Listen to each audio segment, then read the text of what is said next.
Assalamualaikum warahmatullahi wabarakatuh.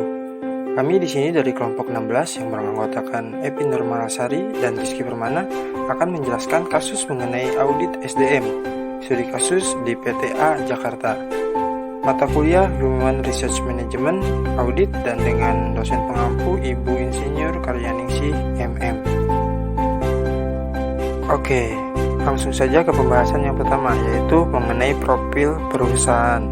PTA adalah salah satu perusahaan yang bergerak di bidang jasa konsultan, teknik arsitektur, dan engineering, khususnya jasa konstruksi di bidang perencanaan, manajemen konstruksi, dan pengawasan. Perusahaan ini berkembang sesuai dengan misi yang dimiliki perusahaan, yaitu ikut mendukung pembangunan di Indonesia dan dunia melalui jasa layanan konsultasi teknis dengan kompetensi dan jaminan mutu yang tinggi, serta mampu mengadakan dan mengembangkan sumber daya manusia yang handal dan dapat bersaing di tingkat internasional. Selanjutnya, permasalahan. Apa sih yang menjadi permasalahan di PTA ini? Aktivitas fungsi SDM belum efektif, khususnya dalam hal komunikasi antara fungsi SDM kepada karyawan maupun direksi. Proses penyampaian informasi jarang dilakukan, sehingga karyawan sangat sedikit mengetahui informasi terkait kebijakan perusahaan maupun keputusan-keputusan yang dikeluarkan direksi. Bahkan peraturan perusahaan juga tidak dipahami dengan baik oleh karyawan. Penyimpanan dokumen perusahaan yang tidak tertata dengan rapi sering menyulitkan dalam pencarian dokumen. Selain itu, ditemukan juga karyawan dengan bobot kerja yang tidak seimbang sehingga tidak menunjukkan produktivitas dalam bekerja. Mengingat pentingnya audit sumber daya manusia dalam suatu organisasi, khususnya di PTA, dan untuk mewujudkan perusahaan yang sehat dalam persaingan global, serta untuk mengetahui masalah yang timbul dan menjadi gejolak para karyawan, maka dilakukan audit SDM dalam meningkatkan kualitas SDM di PTA. Tujuan dari audit SDM dimaksud untuk memotret kondisi manajemen SDM secara keseluruhan dengan cara memperoleh informasi yang aktual dan signifikan sebagai dasar dalam pengambilan keputusan, pengendalian manajemen, dan perbaikan untuk mencapai tujuan organisasi secara keseluruhan. Di samping itu, dapat diketahuinya tipe kepribadian masing-masing karyawan yang terseleksi dengan memakai MBTI, khususnya untuk lebih memahami kepribadian karyawan. Sehingga setelah dilakukan audit, muncullah hasil sebagai berikut. Yang pertama, pekerja anak. Tidak ditemukan pekerja yang termasuk dalam kategori anak dalam perusahaan, dan hal tersebut juga tercantum dalam peraturan perusahaan. Yang kedua, kerja paksa.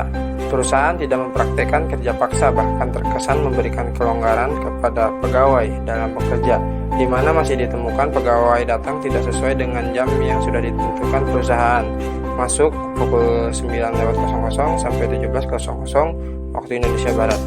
Yang ketiga, remunerasi. Sistem pengupahan tidak terdokumentasi dengan baik dan belum disesuaikan dengan undang-undang yang berlaku, karena masih merujuk pada peraturan perusahaan tahun 2006 dan masih ditemukan pegawai dengan upah di bawah standar yang ditetapkan pemerintah. Yang keempat, kebebasan berserikat dan hak mengadakan kesepakatan kerjasama. Yang pertama, perusahaan memberikan kebebasan kepada karyawan terkait hak untuk berserikat. Yang kedua, kesepakatan kerjasama yang berlaku di perusahaan dibuat perusahaan tanpa melibatkan karyawan. Kesimpulan dan saran. Dari hasil audit yang dilakukan, dapat disimpulkan bahwa perusahaan terkesan terlalu memberikan kelonggaran kepada pihak pegawai, mulai dari disiplin mengenai waktu sampai dengan tidak ada sanksi bagi pegawai yang melakukan pelanggaran. Hal ini justru akan membuat para pegawai terlalu santai dan leha-leha terhadap kesungguhan bekerjanya, yang mana akan menurunkan tingkat produktivitas. Di sisi lain, perusahaan juga tidak memberikan upah untuk pegawai sebagaimana mestinya. Hal ini juga menyebabkan semangat dan totalitas para pegawai akan berkurang. Saran. Berdasarkan hasil audit SDM serta kesimpulan hasil audit, maka saran dari kami yaitu A. meningkatkan komunikasi di seluruh jajaran mulai dari direksi, manajer, hingga staf. B. Memberikan penilaian dan tinjauan berkala yang sesuai dengan kinerja pegawai kepada perusahaan sehingga dapat meningkatkan motivasi dalam bekerja.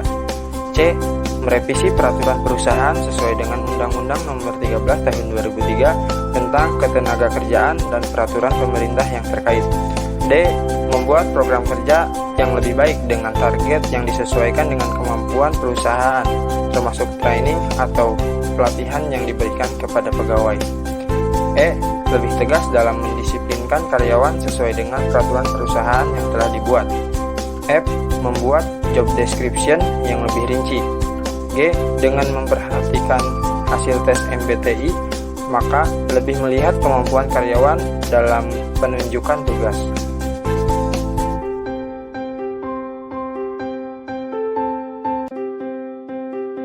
Baik, terima kasih.